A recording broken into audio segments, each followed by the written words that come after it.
وحلو بهاي قروش لو بهاي هاي إن وحي حماو دعي لسه عفيه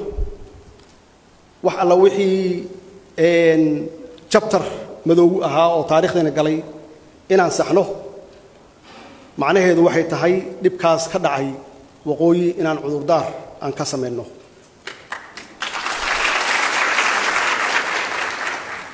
إن عذر دار كسم منه إن رالي جلين كسم منه ضد كاس وعليهنا أنتي دمتي أنتي داوعنتي أن رهنه تاريخهم بأهيد وحي دعي إن وحن صمرني runtii wixii halkaas ka dhacayna wixii ka dambeeyay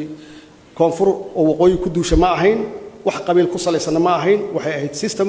dawli ah oo markaas jiray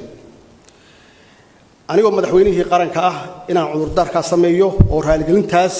aan gaarsiino walaalaheen reer waqooyi idinkana ila qaadataan